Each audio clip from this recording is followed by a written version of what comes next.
Obrigado. Eu agradeço também, sinceramente, por essa bela oportunidade, tanto de estar participando dessa programação tão intensa, como acaba de me esclarecer, como, principalmente, o tema se tratando de Carlos Gomes, fruto de muitos trabalhos, não só do meu, mas de vários pesquisadores, de um tempo para cá. Agradeço também a professora Elenita pelo nosso trabalho. Esse assunto que eu vou tratar hoje é parte do nosso trabalho de doutorado, orientado tanto pela professora Elenita, como também orientado pelo professor Tomás Hermon, que não pode estar presente. E a tese trata de vocalidade e de orquestração. Ambos os assuntos é o que estamos pesquisando, estamos analisando, estamos trabalhando. Mas uma pequena correção, no programa saiu que eu vou falar sobre orquestração e as lâminas que eu preparei sobre bel canto. Pedi de autorização para o professor Alcides e também para a professora Lenita. Se vocês também não se incomodarem, vamos falar sobre bel canto. Eu também pedi a licença para a professora Lenita para envolvê-los de uma maneira que a palestra não fique tão chata. É muito fácil. É um assunto sério, é um assunto muito especializado. E eu gosto muito de falar, e quando eu percebo, eu estou falando muito tempo ouvindo a minha voz, e não fico sabendo como que vocês estão recebendo. Então, na medida do possível, vou fazer algumas perguntas, se isso ficou claro, se vocês quiserem também. Por favor, vamos participar. Eu não posso perder muito, né, o nosso, principalmente o assunto que é bel canto e na produção gomesiana. Então, se a gente começar a viajar um pouco, eu vou trazer-nos para o tema. Tudo bem? Podemos começar então? Em conversa com o nosso orientador, ele sugeriu que fizéssemos uma introdução interessante sobre Carlos Gomes, algumas curiosidades, alguma documentação, desmitificar algumas coisas que ainda não ficou muito claro. A gente não tem provas para tudo, mas algumas coisas nós temos para confirmar.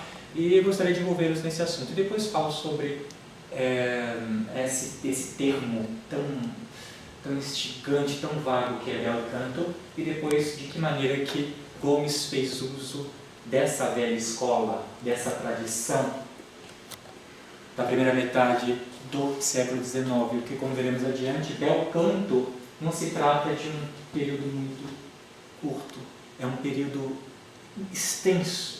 A gente vai ver uma série de autores que foram defendendo o que é bel canto e até um certo momento que não sabemos mais o que é bel canto.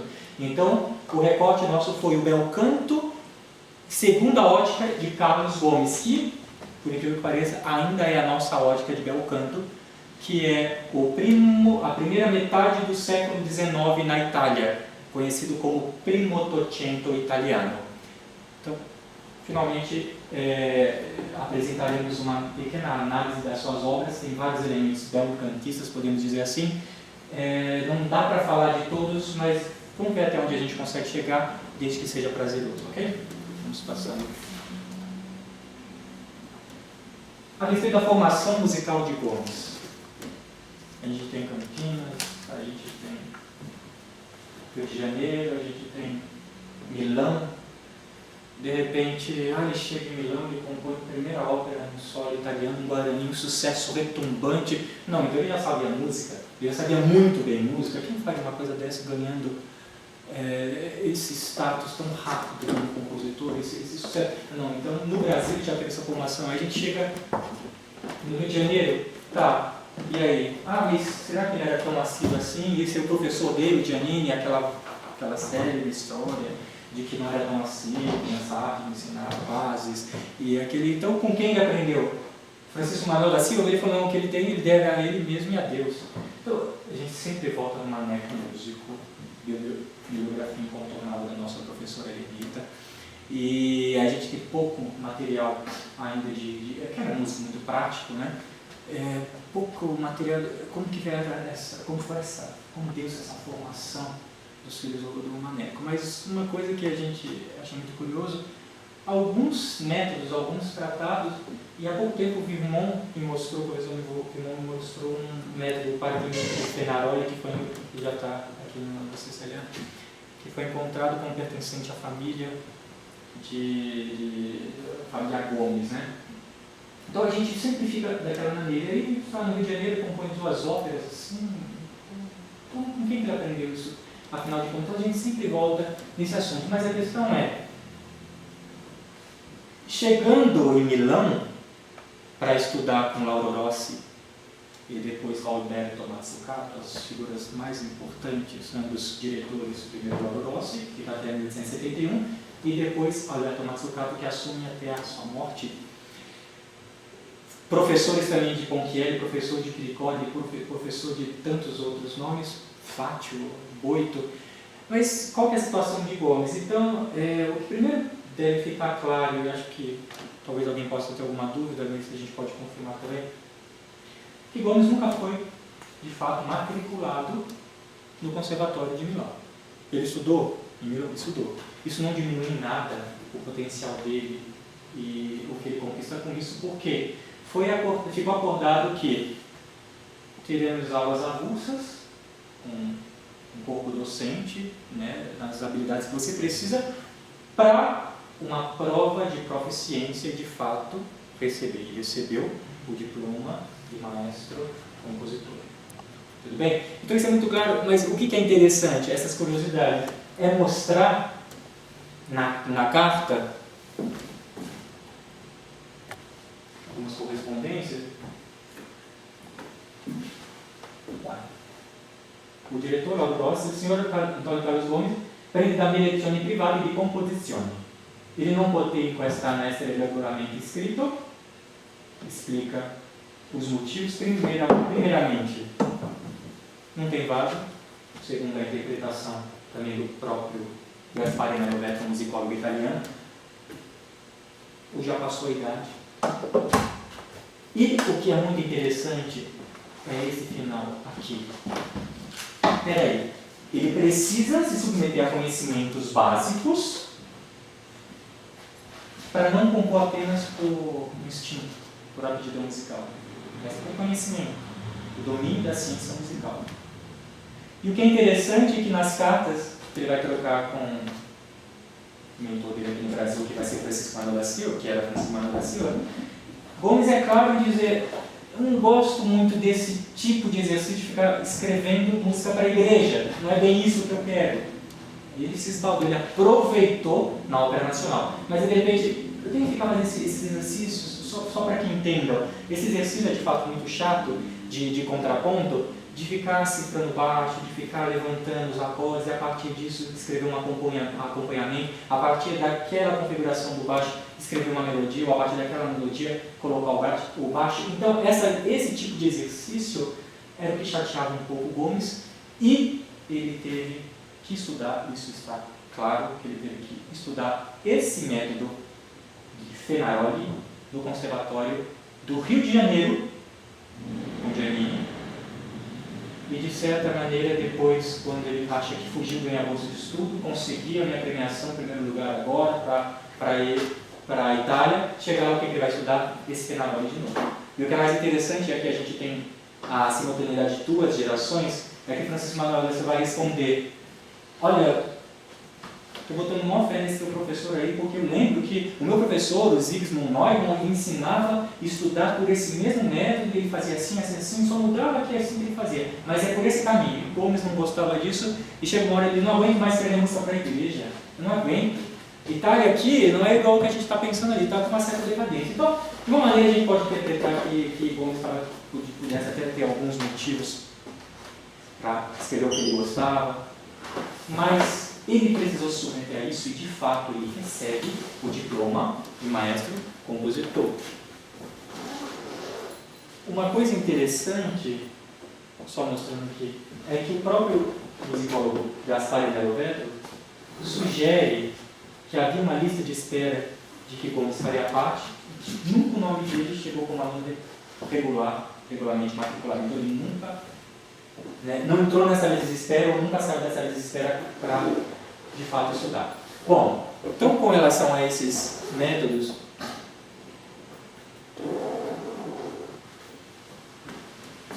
uma das ocupações dele, Lauro Rossi, o professor dele, diretor, falando: olha, está tudo certo, tá? Ele está estudando direitinho aqui, ele é muito esforçado, está tudo certo. E a ocupação dele agora é essa aqui, ó.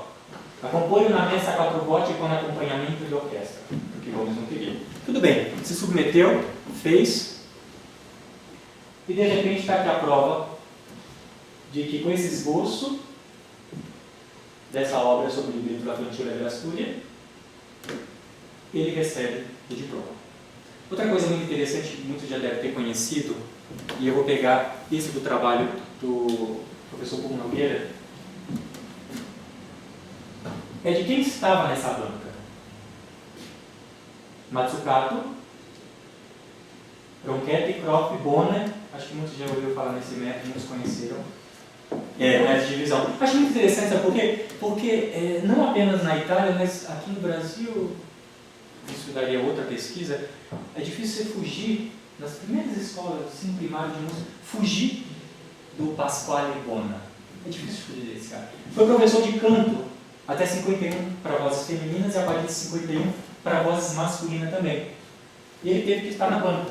Então, de alguma maneira, isso poderia dar uma outra pesquisa, Gomes e Bona se encontraram. Muito bem. Satisfez a comissão. Agora aqui está o problema. Só uma curiosidade. Por favor. Agora começou a ficar interessante. Não, eu estudei o Bona, não inteiro, com o maestro Luiz de Túlio, em 75, quando eu fiz o conservatório de canto Gomes Cardim, conservatório Gomes Cardim. Então, eu realmente lembro do Bona. Nas igrejas é muito comum, principalmente nas igrejas cristãs, é muito comum o estudo do Bona. Bona, tanto professor de canto como também teórico. Foi uma grande contribuição, apesar das poucas páginas. Agora, o que é mais curioso é o que acontece depois disso. O ano que ele pega esse diploma de maestro compositor é 1866. No mesmo ano, ele é convidado para um projeto muito ousado, praticamente inaugurar um gênero, que se chamava revista. Se tratava de você, através de um gênero leve, né, de teatro, fazendo uma retrospectiva, né, assuntos econômicos, políticos, o que aconteceu naquele ano, com música. A parte principal não é a música. Mas o que é interessante é que o libreto foi de Antônio Scalvini, né, isso aqui foi um sucesso retumbante. Um estrangeiro inaugura um gênero que ainda não existia, inaugura um gênero que era de revista, e foi um sucesso absurdo. E Gomes ascende o status já de músico profissional no mesmo ano. Como assim? Ainda não tem resposta. O professor Vimon fez um bom trabalho, e a professora Elenita, a respeito dessa revista. Se essa língua depois vai ter Melaluna. Se essa língua no dialeto significa quem sabe, né? Se essa língua significa quem sabe, já daria outra pesquisa. Ele saiu daqui já teve composto algo com o título Quem Sabe, né? Primeira o título da música. E depois nós temos esse aqui, essa amiga. Agora, olha que interessante. Só compartilhando uma experiência que eu tive, eu fui convidado para um congresso nos Estados Unidos, convite da professora Denise e do professor Paulo Quilo da Unicamp. E ali no congresso da Universidade de Brown, teve a participação dos principais da atualidade musicólogo italiano da Universidade degli Studi di Milano, que é o Emílio Sala. E o Emílio Sala, durante a minha apresentação, eu falei sobre Gomes, chega uma hora que ele falou assim, olha, eu vou fazer um parênteses, a respeito do que foi essa Sessaminga. E ele endossou isso. A gente não entende qual motivo fez tanto sucesso. Qual motivo saíram assobiando nas ruas. Um estrangeiro inaugurando um gênero italiano. Também não sabe. Isso é muito interessante. E ele chegou a perguntar, um dos projetos dele, ele gostaria de ter contato com a noite do castelo. E o professor, mas cuidado, ele quer ter contato com as duas óperas dele, A Noite do Castelo e Joana de França, para levantar uma pesquisa do que foi. Não é questão questão assim, de estudar sobre Gomes. Temos vários estudando. Mas a questão, para falar sobre a nossa história aqui, italiana, esse gênero de revista, eu preciso passar por Gomes, não vai ter jeito.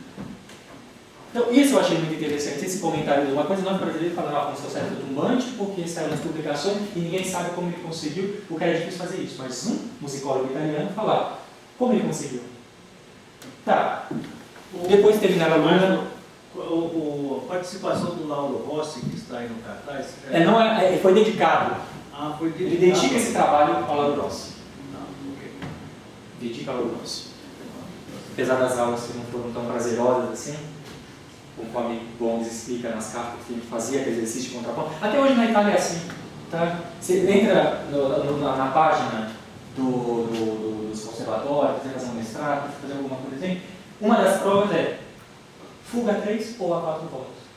Aí eu falei assim, eu fiz isso já com o professor Manes na Unicamp, deixa eu ver, tem que escapar. Eu entrei no outro. Fuga 3 ou a 4 voltas. Tem um piano na sala, as portas fechadas, ela tem que compor uma fuga. Para fazer, para reger ópera, mas primeiro você tem que passar por fuga. De qualquer maneira, está dando certo. Tem uma série de músicos italianos que teve essa formação, nem o Gomes escapou disso. Chegar onde chegou. Mas tudo bem. Agora, vamos falar desse contexto aqui. Eu queria convidar para essa reflexão, que a gente muitas vezes até atrapalha, nos atrapalhamos entender melhor Carlos Gomes. A glória nacional era não só nacional das Américas, o maior compositor das Américas na época dele. Mas a questão é, por que ele é conhecido, por que aconteceu como aconteceu, e ele gozou de tanto respeito, mesmo depois de uma participação que começa financeiramente a ficar decadente, a difícil aceitação das óperas dele, não por qualidade, mas porque ele precisava convencer editores, precisava convencer público, e ele se via dividido, o que eu faço? Eu agrado, faço música que eles agradam, porque provou isso fazendo Salvador Rosa. Depois que viraram a porta para ele depois de Fosca, depois já pronto Salvador Rosa. Não é sucesso ainda. Então, olha, eu domino a tradição, tá aqui. Mas é aí que está. Eu faço só o que vocês querem ouvir, ou acompanho, porque Gomes ele tinha uma sensibilidade absurda, ele tinha uma capacidade de absorver, musicalmente, no meio que ele tinha uma capacidade absurda e uma sensibilidade, uma inspiração, é difícil de explicar, mas de acompanhar esse progresso. E através de algumas cartas, através de algumas coisas, a gente tem muito claro isso, de que mais no final a gente vai ver isso, essa ideia do mas se eu faço dessa maneira, eu estou voltando, estou retrocedendo. Eu ia falar da cabaleta tática, por exemplo. Enfim, uma cabaleta aqui mesmo, não quero mesmo isso aqui, mas enfim, uma cabaleta aqui, pronto. Não era por aí que eu queria ir. Porque Gomes, ele se mostra compromissado, envolvido com o andamento, com o fluxo da ópera italiana. Por que eu estou falando isso?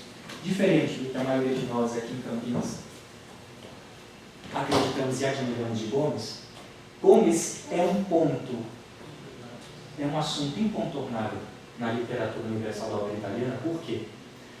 Justamente por esse contexto que Julian Boden chamou de um problema de identidade. Esses anos aqui, esse arco de 1870 a 1891 ou 1893. Que foi onde Gomes começa com o Guarani e termina com o Condor, por exemplo. Mas, e se tratando de musicologia, geralmente o ponto de referência é Verdi. Para falar ópera italiana, a gente tem que falar de Verdi. Então é colocado 1893 porque nós temos a última ópera de Verdi, Falstaff. A questão é, essa data não sou eu nem os musicólogos brasileiros que deram, mas é um problema de identidade percebido no fluxo da ópera italiana. Assim como nós tivemos um período conhecido como de transição nos tempos de Rossini, que quando a gente segue a linha da evolução da ópera italiana, a gente demora até a chegada de Rossini. Depois de Mozart tem um buraco até chegar a Rossini. O que aconteceu? Parou de... Não tem novidade? O que está acontecendo? E a gente vai ter um segundo período de transição, quem deu esse nome foi o próprio de Nicolaisen, que é na publicação do livro Italian Opera in Transition. Gente, a gente está vendo o que está acontecendo aqui, o fluxo da evolução da ópera para chegar de Rossini até na jovem escola, ou seja, a escola de Puccini, Mascagni e Leoncavallo. E a gente tem um Verdi que está recluso. Um Verdi que parou de publicar, de deixar as estreias, a prima absoluta, para Milão. Verdi vai ter 1862, La Forza del Destino, São Petersburgo, Rússia. Não é para Milão. Depois, a versão de 69, tudo bem, mas a estreia, 1862, é para São Petersburgo. Depois nós temos Dom Carlo, 1866, 1867. Aqui, tem aqui. La Forza del Destino, 1862. São Petersburgo. Dom Carlo, Paris, França. Aida, 1871, Cairo, Egito. E aí? 62, 71? Muito tempo. Ah, depois 72 é alguma coisa? Não, nem 73, nem 74, ele só vai aparecer Otelo, lá na frente, vai aparecer Otelo e fala seus dois últimos trabalhos, e é terminando em 1893. Então a gente tem um espaço que, segundo esses musicólogos, principalmente o Nicolaisen, o drama musical parou de evoluir e começa a receber influência desses países germânicos, principalmente Wagner. E o que acontece? De um lado, os editores não estão interessados na evolução, eles querem vender. Eles querem que a casa fique cheia, eles querem que o público goste. Quem está preocupado com a arte, que é o caso de Verdi, desse dia não vai ser para vocês, vai ser para cá, vai ser para cá, vai ser para cá. E nesse contexto nós temos esse movimento desestabilizado, com esses jovens buscando essa renovação desses códigos musicais, códigos artísticos de maneira geral, que é a escapilatura. E é nesse momento abre-se essa oportunidade, essa janela de oportunidade para jovens compositores, ainda começando uma carreira, que foi Amicale Ponchielli, que foi Catalani, que foi Boito, que foi Marichetti e foi Antônio Carlos Gomes. Eles estavam lá, tiveram essa oportunidade. Mas a questão é, depois vai chegar, porque Puccini ainda estava nas carreiras do conservatório, ainda estava em fuga, nessa época que o Gomes estava fazendo Fosca, Salvatore Rosa, Maria Toda, o Puccini ainda estava nas aulinhas do conservatório. Aí depois vai chegar a hora de Puccini. Mas é que o problema que ainda nós temos, ainda não foi resolvido, não digo nós brasileiros, mas a musicologia tradicional da ópera de uma maneira geral, é o que aconteceu nesse momento, nesse período de transição. Qualquer um que quer estudar esse momento precisa passar por quem? Por Carlos Gomes. Porque não falando de qualidade, não falando de quem é melhor ou pior, isso não nos interessa.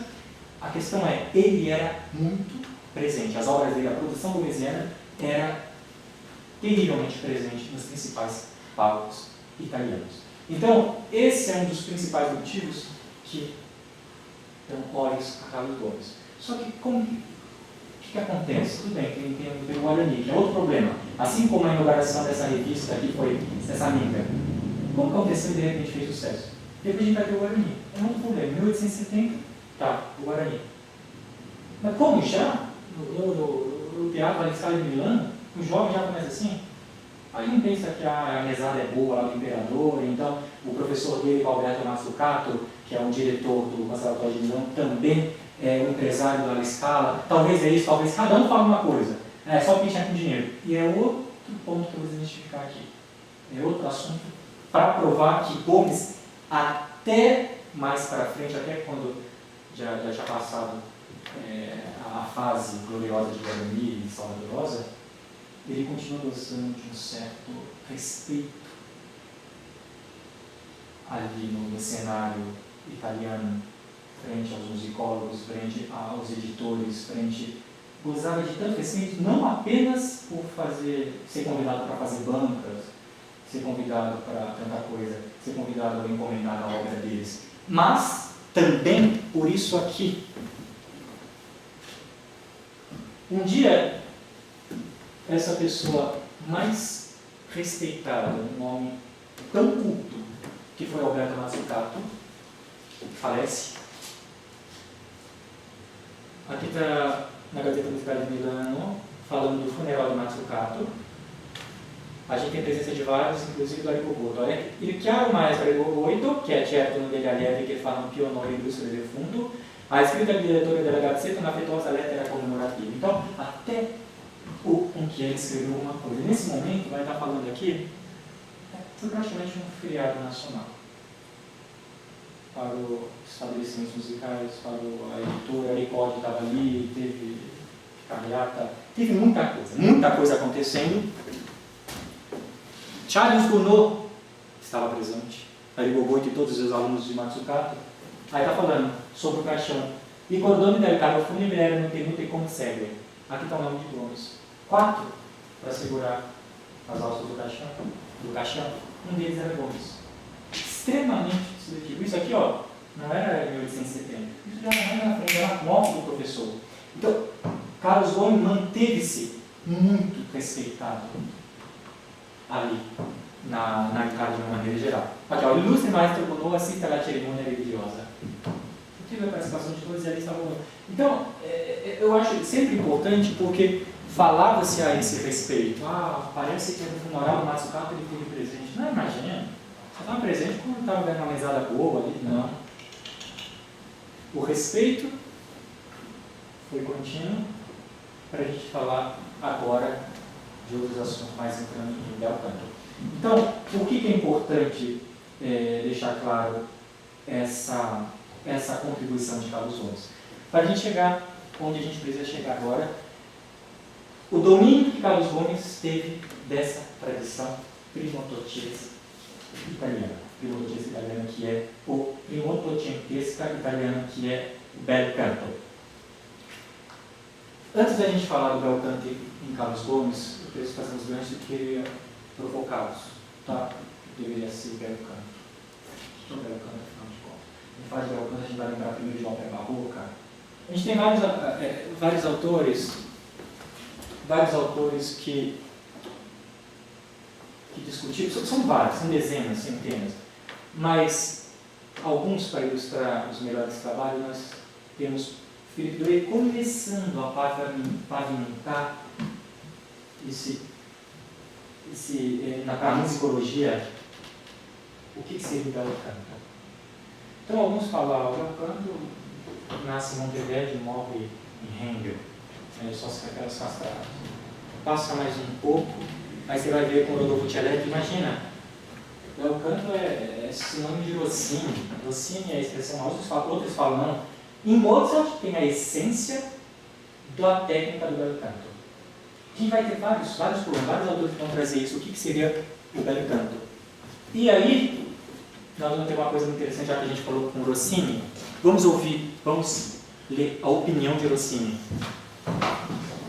Segundo Rossini, em carta datada em 1858, para ele, ter uma voz naturalmente bela, registros mistos e um timbre uniforme da faixa baixa à alta, treinamento diligente resultando na entrega sem esforço de música altamente florida, essa palavra é muito importante, e um comando de estilo não ensinado, mas sim aprendido ouvindo os melhores cantores italianos. Rossini pode falar o que quiser, tá bom? Mas o que é interessante também é que nós temos possivelmente uma mudança já do gosto musical, que a gente já tem muitos anos depois, mais de 2 décadas depois do sucesso do Guilherme Tell. Uma coisa é o Rossini lá da década de 20, outra coisa é o Rossini agora dessa década de 1858, já quase 1860, mostrando como já está ampliando. Por que já está falando dessa mudança? Porque eu estou falando de registros mistos. Gente, no Bel Canto, se a gente vai lá para o Pierre Tosi, se a gente vai para esses tratadistas, quando a gente vai falar de Bel Canto, a gente está falando do a voz que eles entendem como a voz de Felix, a voz plena, e a voz de cabeça, não é o que a gente entende por voz de cabeça, é o que eles entendiam, é o que hoje a gente entende por falsete, a voz de cabeça. Essa é a voz plena. Para eles isso era a voz, e era chamada voz de cabeça. Então, essa ideia de você se manter da faixa mais grave até a aguda, de maneira que não perceba onde está acontecendo a quebra, onde você está saindo com uma ressonância de ruído, com uma ressonância de cabeça, era o que se buscava nessa época de Rossini, e não propriamente dito na época dos castrados. Tudo bem? A professora Martha Eliot fez um belo trabalho. Em síntese, ela entende por belo canto sonoridade pura e doce, registro unisso, controle de mestra devote, do piano ao forte e do forte ao piano. Esse controle. Facilidade para a execução do canto florido por ornamentos e habilidade em transmitir as emoções do texto. Além de domínio de fraseado, controle de respiração, dicção, ornamentação e agóstica. Ou seja, tudo que a gente tem sobre canto, cantando bem, ela vem como um belo canto. E aqui mais se aproxima. Mas olha só que interessante. Um teórico americano, pedagogo da voz, Richard Miller, colocou como embrião do belo canto esse binômio: sostenuto, legato, controle, legato e agilitado, ornamentação, coloratura. E segundo Miller, qualquer voz, mesmo que não se distanque da repertório cantista, qualquer um precisa retomar o repertório belo cantista, porque em todos os gêneros, em todos os formatos, desde uma área tripartida, né, quando você canta uma coisa lenta, quando você canta uma coisa mais rápida, aí você canta uma coisa mais lenta para dar esse equilíbrio, você volta na repetição da primeira com esse virtuosismo, por exemplo. Ou até algo mais elaborado como a salva da forma, que aí já fugiria do que é a nossa apresentação de hoje. Em tudo você encontra esse binômio sostenuto e agilitado. E para ele, belo canto se resume a isso, esse controle de legato com a coloratura. Muito bem.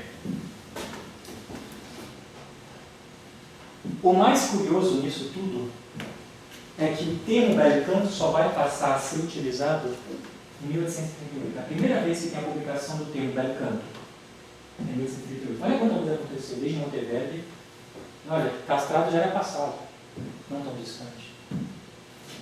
1838 é a primeira vez na publicação desse método do compositor Nicola Vaccari, Dodici per camera per l'insegnamento del bel canto italiano. 12. 1838 é a primeira vez que isso vai ser utilizado. E para fechar a nossa ideia de bel canto, todos sabem, Richard Wagner, implacável Wagner, maior representante de um novo estilo de canto, que é o canto mais declamado. Por quê? Porque nós temos agora uma nova necessidade, tanto de que o texto seja entendido, portanto vai se tornar mais silábico, novas possibilidades dramáticas de interpretação. Além disso, uma necessidade de tornar o diálogo, a situação, o contexto mais real. Então o canto ia se aproximando muito mais do referencial da fala, com seus ciclos de respiração irregulares e seus acentos. Então a gente vai ter um novo estilo, que tem como principal representante Wagner, e belo canto fica mais claro, segundo alguns musicólogos, principalmente a professora Martha Eliot, belo canto fica mais claro como uma reação ao canto wagneriano. Ela diz: vai surgir na Península Itálica essas vertentes, ou belo canto ou canto wagneriano. O que é belo canto? Tudo que não é esse silábico pesado, que é necessário você cantar respirando mais vezes, porque você tem que jogar som, porque tem uma plataforma orquestral também com a metade jogando som. Então, isso é muito curioso para entender a visão que nós temos moderna de belo canto. Ainda mais curioso, sabe o que é? Antes da gente ir para a literatura, é que esses métodos, o mais científico é o de Manuel Garcia, esse tratado da voz de Manuel Garcia, como também temos esse de Vaccari, como também temos de Panofka, todos esses foram traduzidos por Alberto Mazzucato, aquele professor de Gomes que Gomes leva o Caixamur. Foi traduzido para ser usado no Conservatório de Milão. De alguma maneira, muito possivelmente, essa ideia de belo canto, essa ideia de como que era interpretado essas peças, essas partituras na época de Gomes, chega a Gomes por uma ponte chamada Mazzucato. E daqui a pouco eu vou explicar porque agora ficou mais certo de entender isso e não parecer que eu estou forçando demais. Vamos abrir um parênteses, vamos falar da literatura. A nossa visão do que é belo canto não é muito diferente da visão de belo canto da época de Gomes. Quando a gente fala de belo canto, a gente não está falando de obra barroca. A gente não está falando de qualquer coisa a não ser tirando Wagner.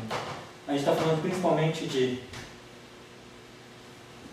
Bellini, Donizetti e Rossini. Rossini, Donizetti e Bellini. Esses três. Por algum motivo, esses CDs aqui, quando coloca belo canto, os compositores são Rossini, Bellini e Donizetti. Bellini, Donizetti, Rossini e o início de Verdi. É Rossini, Bellini, Donizetti e um. Rossini, Bellini, Donizetti e outro. Mas sempre Rossini, Bellini e Donizetti. E já vamos buscar essa reflexão no porquê. Rossini, Bellini e Donizetti. Rossini, Bellini e Donizetti. Rossini, Bellini e Donizetti. E isso vai acontecer se a gente vai ver. Agora tem uma Evezinho aqui, ó. Mas principalmente Rossini, Bellini e Donizetti. Tudo bem. Agora, por que a gente está falando sobre isso? A esse respeito? Nós temos belo canto, a maneira como é interpretado na época, que eu mostrei a literatura agora para vocês, Rossini, Bellini e Donizetti, é a maneira como Manuel Garcia, no seu tratado, vai falar sobre belo canto, ele ilustra principalmente com as obras de Rossini, Bellini e Donizetti. E um Mozart aqui, um Mahler acolá. Mas é Rossini, Bellini e Donizetti. Garcia, no seu tratado, o que é o tratado? Nada mais do que um olhar científico que ele lança a partir dos ensinamentos na escola do seu próprio pai. Onde Manuel Garcia, nesse tratado, explica como era executada a música do seu tempo. E ele vai falar assim, olha, a partitura está assim, a gente vai mostrar isso daqui a pouco, a partitura está assim. Sabe como eles executam nessa época? Que é a época de Garcia, de qual época de Gomes? Eles executam dessa maneira, assim. E aí ele ilustra com a ornamentação, com o portamento de voce, com a lógica, com a emenda de frase, como que era na época de Gomes. A gente está juntando algumas coisas para entender o que é belo canto e o que era entendido por Gomes, para a gente entender como executar mais ou menos Gomes hoje. E, então, a gente tem essa ideia, a gente tem essa noção. Tá, daqui a pouco a gente volta aí. Dentre os ensinamentos, deixa eu ver se a gente tem aqui. Dentre os ensinamentos, aquele do próprio Vaccari, Manuel Garcia, para falar de belo canto, Manuel Garcia, para falar de bordamento de voce, de alguns elementos, ele vai ler Piattesi, ele vai ler Agricola, ele vai ler alguns tratadistas, ele vai ler o Vaccari. E o Garcia escolheu esse exemplo, que foi também que escolhi, para falar desse tipo de interpretação para a época, que era o primo Totino italiano, o que ele entendia como belo canto. Eu posso falar que a execução belcantista pode acontecer dessa maneira. Nós temos, o Vaccari colocou assim, ó, nessa linha. O resultado dela vai ser, deixa eu tocar. Os exemplos são do Vaccari.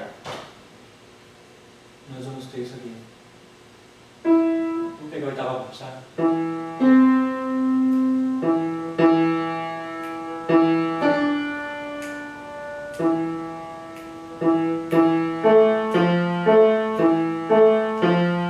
Um exemplo. Sinais do portamento de voce. Deixa eu cantar para vocês. Aí ele coloca assim, com essas indicações, esse ornamento que não está na partitura, mas subentende-se que a nota é alcançada a partir desse salto por uma antecipação. Então é dizer,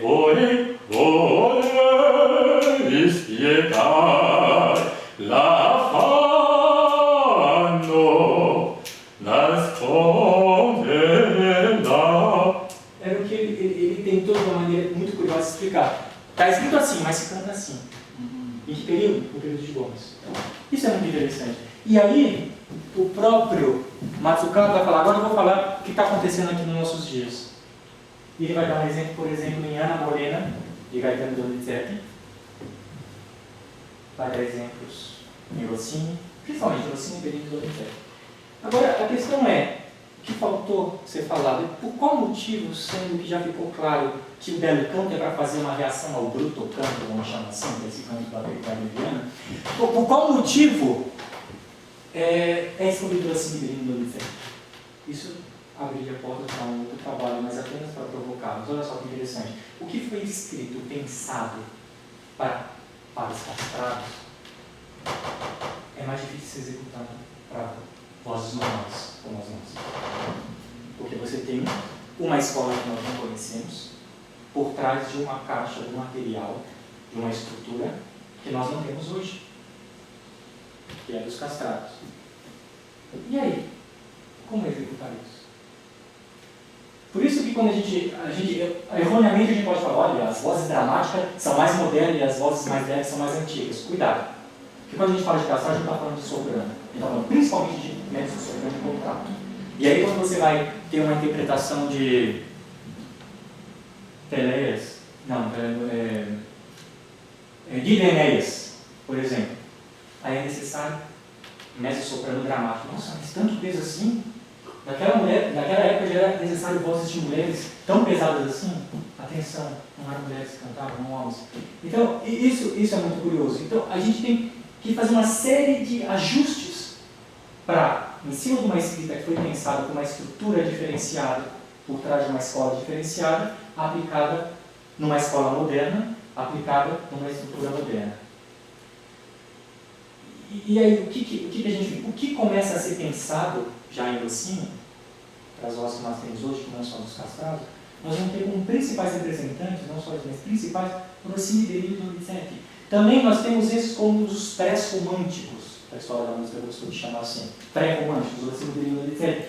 Por que pré-romântico? O que tem? É a hora que começa uma intenção de deixar a coisa mais real. Bellini começa a fazer alguns ajustes para colocar mais parlato nas áreas. As áreas começam a ser mais faladas, a sensibilidade começa a ser mais cantada. Então, a gente tem uma intenção de deixar o drama um pouco mais real. Só que não ainda, não como vai ser em Wagner, mas também não tão distante como era aquela coloratura, aquela coisa sempre de 4 em 4 compassos, nessa simetria, longos ciclos de respiração, então você não pode jogar muito som, tem que ser leve, então o acompanhamento da orquestra tem que ser não recitativo seco, vai ser uma orquestra muito singela. Então, de repente, você encontra em Bellini, Rossini e Donizetti e outros compositores contemporâneos a ele, nessa pequena faixa que é a década de 30, 40 e 50, com a síntese do primo ottocento italiano, o que? É possível cantar na escola moderna com as vozes na estrutura que nós temos hoje moderna também.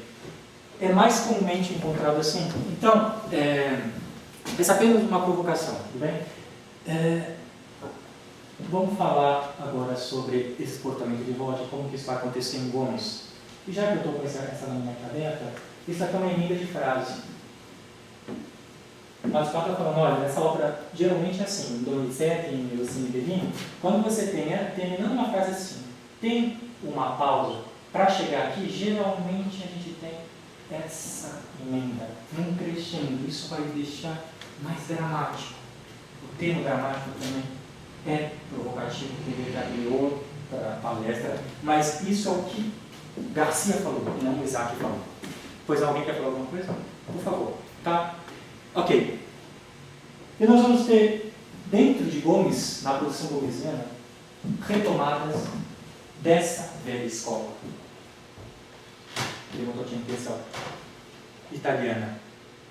Mesmo em obras tão, vamos dizer assim, maduras, tão evoluídas, como foi Fosca, como foi Maria Tudor. Ele vai ter essas retomadas. Mas não sem explicação. E esse assunto, outro assunto que precisa ficar claro. Porque quando Gomes faz uso dessa tradição, dessa antiga escola? Caracterização de personagens. Sempre. Caracterização de personagens. Isso que a gente vai explicar agora. Quando a gente vai falar de vozes em Carlos Gomes, a gente tem uma preocupação constante de Carlos Gomes pelo equilíbrio. Outra coisa. Buden mesmo falou a esse respeito. Ponchielli e Gomes são muito parecidos, assim. Entretanto, Gomes é um homem mais de teatro. E esse musicólogo atribui a Gomes uma preocupação maior com o drama, com o teatro, de uma maneira geral. E a gente vai ter nesse livro de Carlos Gomes, geralmente as loucas, né, esse assunto, as loucas de Carlos Gomes, né, desde Joana de Flandre, né, uma vocalidade ousadíssima, que é a Joana de Flandre, depois a gente vai ter em Fosse uma vocalidade ousadíssima.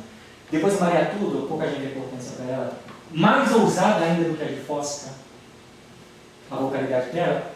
Entretanto, ela está sempre os pares dela, porque quando a gente fala de ópera, a gente tem que falar de trama, que geralmente é amor, que vai gerar traição, que vai gerar paixão, que vai gerar uma série de coisas. Mas sempre o parceiro delas é de uma vocalidade muito mais leve do que a delas. Muito mais leve. Geralmente representando essa velha escola, essa velha tradição. Quando você pega em Fosca o tenor Paolo, ele o Paulo é um tenor lírico, perto de uma soprano dramática. Hoje a gente entende como instinto, mas na época, dramática, uma soprano dramática. Mas o par dela é um tenor mais leve, mais singelo, altamente lírico, cantável, simétrico. Simetria é difícil de encontrar em Fosca, mas quase sempre você vai encontrar em Paulo. Você vai falar de Maria Tudo? O par dela, Fabiani, mais leve ainda. E esse é o assunto da nossa tese, que é vocalidade. Uma coisa muito interessante é como que Peri foi diferente de todos. Carlos Gomes, como o Guarani, ele ousa, sabendo ou não sabendo, não tem material suficiente para afirmar isso, mas ele ousa tanto na vocalidade do tenor Peri, que ele nunca mais retoma um tenor com aquele peso, com aquela escrita, que para a gente falar por que é necessário que seja um tenor dramático. A gente tem que falar de muita coisa, a gente tem que analisar a escrita, não é o tenor em si. Não é só porque Francesco Tamanho cantou o Fabiani de Maria Tudo na estreia, significa que o papel de Fabiani é um tenor dramático. Não. E é aqui que eu vou mostrar também.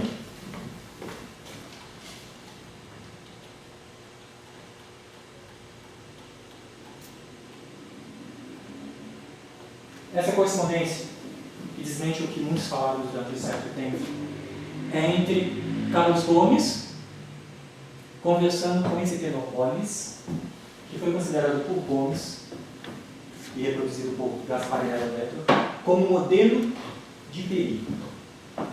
Um dos que Gomes admirou na execução de Peri. Trata-se de uma apresentação que aconteceu na Argentina, no Teatro Colón. Tudo bem? E nós temos aqui uma coisa de cada vez.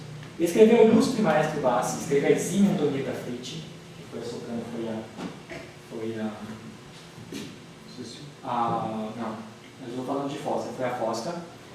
Bassi ficou encarregado de agradecer a todos os artistas que participaram das apresentações de Fosca. E creio a esta altura que também já recebeste do maestro Bassi os meus agradecimentos sinceros por ter aceitado cantar uma parte nada dramática. Olha só, segundo Gomes, a parte do tenor que faz parte do Fosca não é um tenor tão grandioso, de voz tão pesada, como foi o Peri, que o Boris, que é modelo para Gomes, havia cantado. Então, obrigado por ter aceitado. Talvez esse cantor ele trabalha, né? Cabe também na sua voz. Se você tentou cantar esse aqui, ele vai falar mais coisas que eu até tirei. Isso aqui é o mais interessante. E isso é interessante. Não é apenas o material do cantor, mas o que está acontecendo? O que a orquestra está fazendo enquanto isso? Qual é a faixa tessitural que o cantor vai estar cantando esse tempo todo? Quando a gente fala, e a gente vai ver muitas vezes isso, na época do segundo ottocento italiano, eles elevaram o espaço tessitural, eles elevaram a tessitura do cantor. Mas você vê, mas como assim? A gente vê, antes disso, muito antes disso, tem uma nota agudíssima. Não é só a nota agudíssima que a gente está levando em consideração, mas a peça como um todo. E não só a peça como um todo. Quando a gente fala, por exemplo, de Sem Tornar Fora Sindômica, você fala, isso aqui é um alívio. Calma. É necessário levar em consideração o papel da ópera como um todo. E não apenas uma área, um dueto. E para que a gente está falando isso? Porque eu estou argumentando que os tenores de Gomes tendem a ser os poetas da voz, esse termo que foi livre. falando do tenor beriniano. Quando ele fala assim, olha, o representante máximo do tenor lírico do primo Tocchen é o tenor beriniano. Ele vai falar. E aí ele vai falar o porquê. Porque geralmente é associado com os cantábulos com subdivisões ternárias, seja compassos compostos ou simples com tercina. Geralmente é muito simétrico as frases dele divididas, sei lá, 2 motivos que o início é parecido. Vai mudar o finalzinho para dar a intenção de a ideia de antecedente, consequente, pergunta e resposta, mas o início é muito simétrico, é tudo igual, é muito parecido. E aí quando a gente vai buscar analisar a vocalidade dessas loucas, né, dessas grandes vozes de soprano dentro da produção comisiana, a gente vai deparar com tenores de vocalidade mais lírica possível. E curiosamente, altamente cantável, simétrica e tercinada, com exceção do peri, tá? Então vamos lá mostrar alguns exemplos.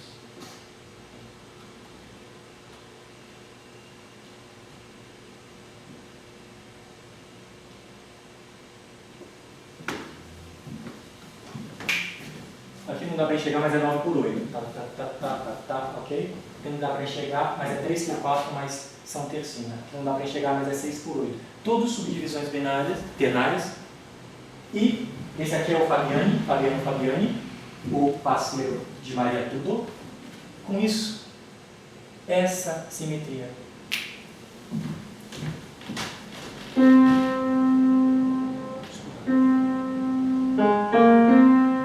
Mesmo motivo, sempre começando. Sempre começando. Essa é a dualidade. Porque, será que foi ao acaso? Não foi. Não foi. E não foi por qual motivo?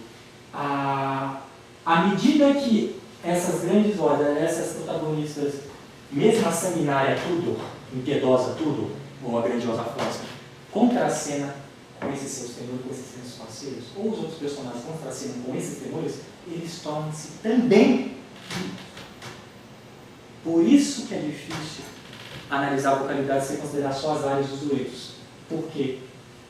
Gomes tenta provar que, através desse jogo de sedução, ela está sendo seduzida porque a vocalidade da Fosca está se tornando semelhante à vocalidade do Paulo. A vocalidade da Maria Tudor está se tornando semelhante à vocalidade do Fabiano. Então está mostrando que ela está apaixonada por ele. Isso não vai acontecer o tempo todo, não, para toda. E sabe como não? Quando ela não está seduzida, Gomes mantém numa simultaneidade fria, 2 vocalidades completamente distintas. A da Maria Tudor, porque ela não está seduzida, e a do Fabiani, porque ele não conseguiu seduzi-la. Então, deixa eu mostrar um pouco desses exemplos. Por exemplo, Fidel e Fosca conversando, a Adélia com essa vocalidade. Geralmente isso vai acontecer. É um outro modelo do que Gomes entende por bel canto. É a finalização de áreas e duetos ascendentes, a linha da Adélia com nota longa, enquanto Fosca, nada melódico, ritmo curto e descendente. Não se deixou cativar pela vocalidade de Adélia. Aqui era a Fosca e Adélia. Aqui é a Fosca, o Paulo e o Câmbaro. Nós temos Paulo,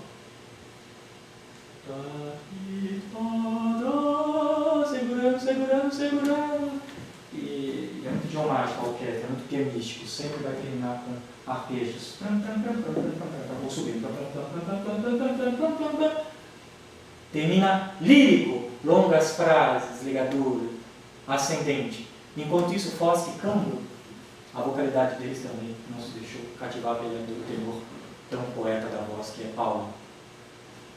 Qual é o traditor? Notas repetidas, não tem uma melodia muito bem torneada aqui. É muito exemplo, eu não vou mostrar tudo, podem ficar tranquilos, tá? Mas são muitos exemplos. Agora vamos voltar para o Guarani, que eu acho interessante. Isso aqui é mais uma prova que Gomes utiliza e faz uso de maneira muito inteligente da vocalidade de seus personagens para a caracterização dos mesmos.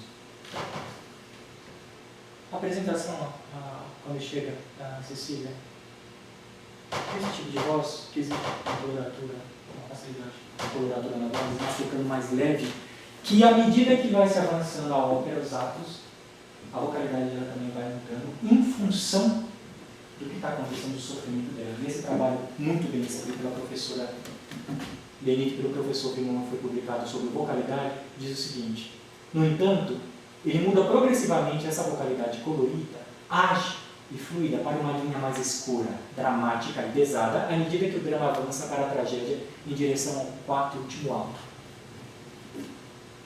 O uso intensivo de trilho, toda essa lamentação na área, parece confirmar a idealização de uma casta e pura donzela, antes de enfrentar a crua realidade da vida e transformar-se em uma mulher em condição de sofrimento. Parece claro que Gomes adota essa vocalidade belcantista, não como uma opção sem sentido, mas intencionalmente para enfatizar na música a diferença dramática entre o fim da jovem sonhadora para a mulher madura.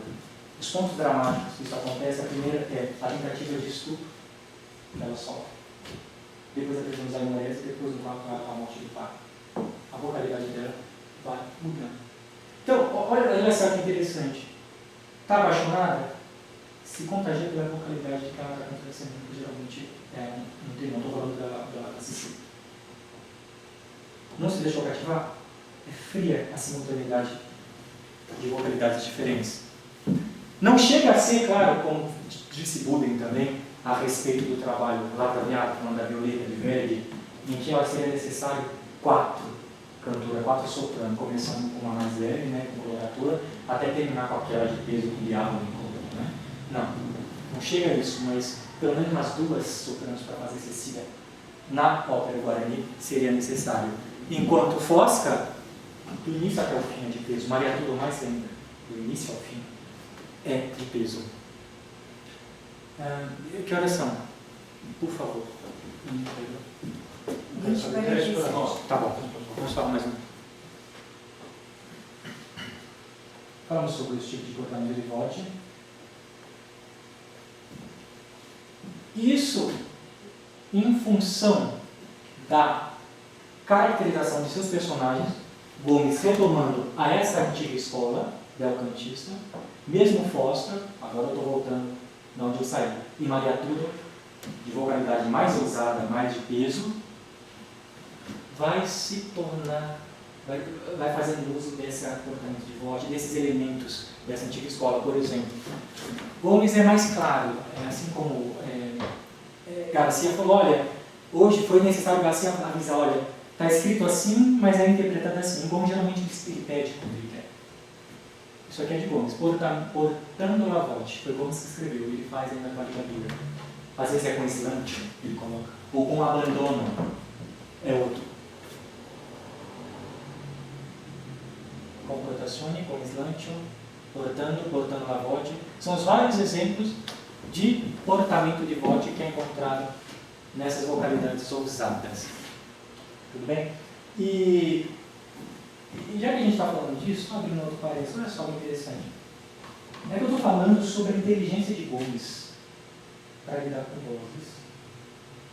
E não era, tudo bem, era muito prático, ele precisava pagar som, ele precisava fazer as coisas, mas ele tinha um compromisso também com a arte.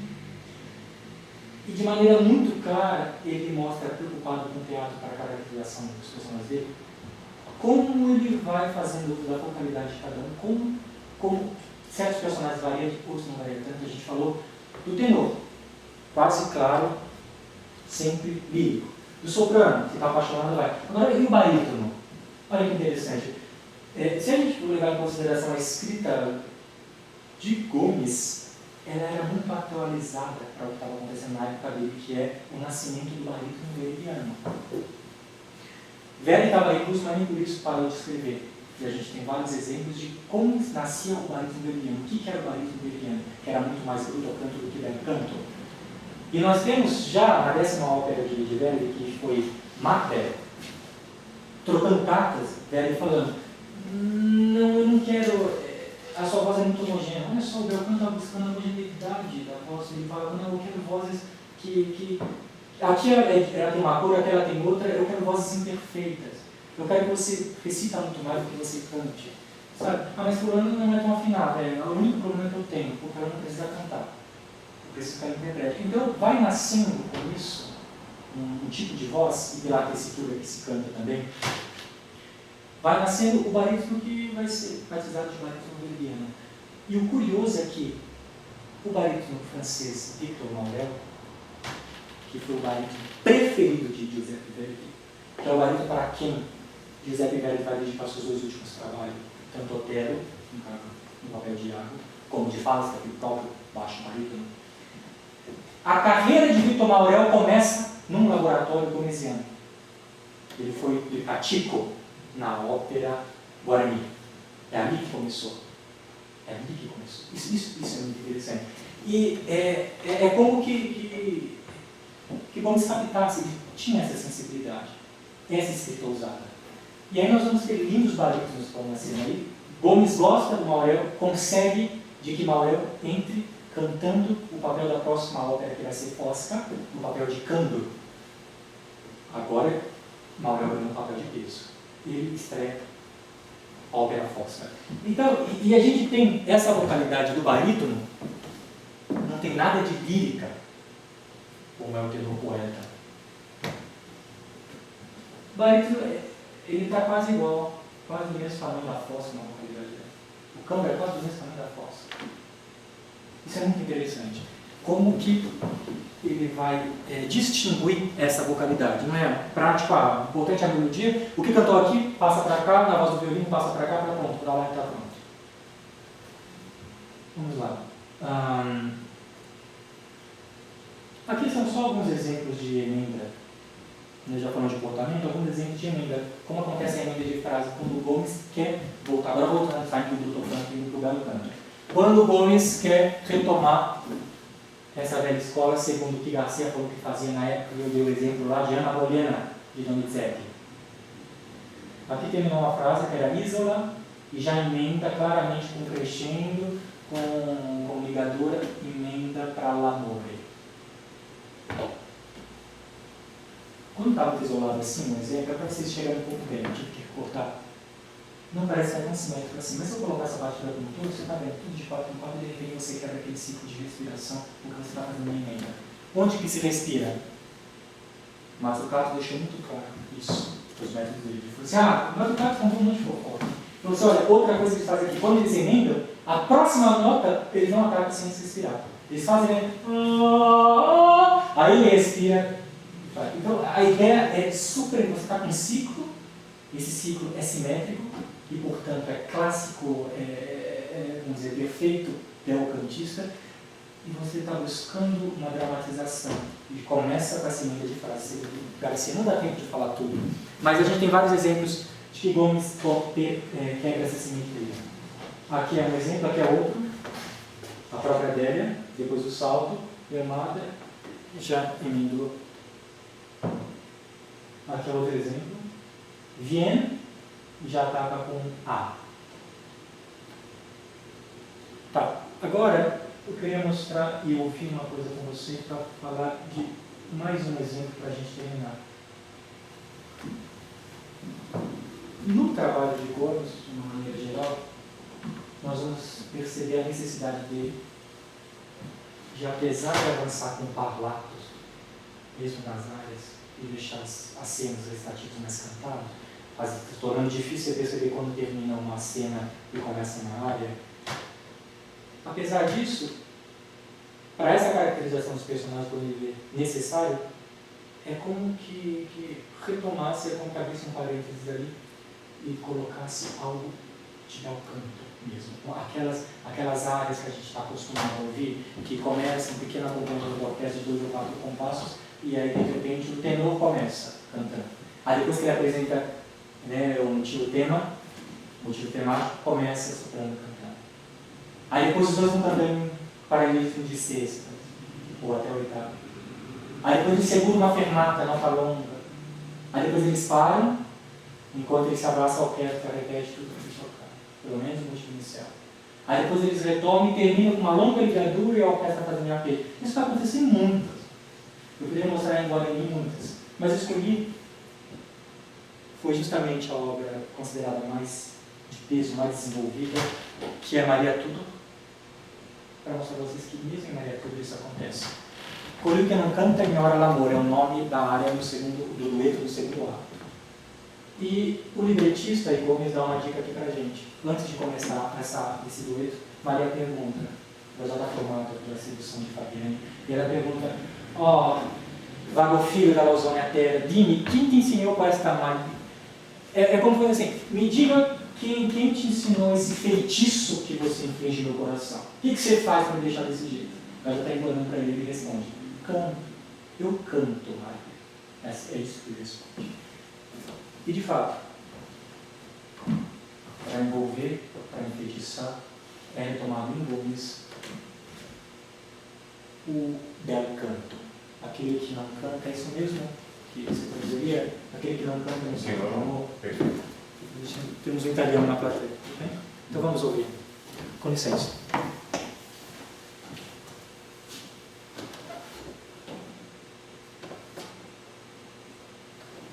Vou tirar aqui para mim.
Que Verdi buscava nas suas óperas. Agora, Gomes era atualizado. Tudo bem, é o cantinho totalmente simétrico, a organização quadradinho, o tenor começa apresentando o piano.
chamado isso como recaídas da banalidade. Alguns pouco atentos, críticos, musicólogos, nossa, está falando bem depois que começa a cair da banalidade. Eu defendo o contrário. Esse pequeno espaço que me foi gentilmente cedido, que faz parte da nossa tese, tem uma explicação muito inteligente que é caracterização de personagem. Caracterização necessária de personagem. Por que ele faz isso? Tem uma explicação em função do discurso dramático, em função da popularidade de cada um, ele oscila para rapidamente, como homem de teatro, explicar isso. E a última frase, a última lâmina,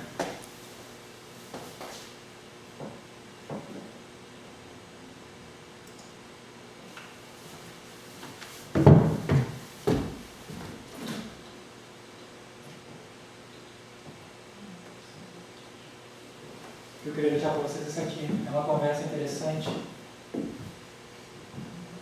Depois da difícil explicação de Maria Tudor no palco da Scala de Milão, Ricordi e Gomes conversavam sobre alguns ajustes para recolocar essa peça no palco. E Gomes, para resolver o problema, falou assim: spero riuscire con una cadalitaccia, verite a dentro di ritornare all'antico. Para provar duas coisas para vocês. De que não apenas essa célebre frase de Verdi de retornar ao passado já seria um progresso, e que Gomes conhecia muito bem, mas que nem sempre isso seria acontecia só para resolver um problema muito pontual. Ele sabia quando ele fazia isso. Não é simplesmente ele teve algum desvio, estava escrevendo, estava tudo indo muito bem, mas que aconteceu com ele alguma coisa errada. Ele sabia o que era uma cadaleta, ele sabia quando ele usava uma cadaleta, e ele sabia quando ele precisava ceder a ponto de não terminar não com uma cadaleta, não terminar com uma cadaletática. Num tom de brincadeira, ele responde duas perguntas muito interessantes. Nossa, a esse respeito. Ele sabia quando ele retornava à antiga escola. Muito obrigado. Muito obrigado.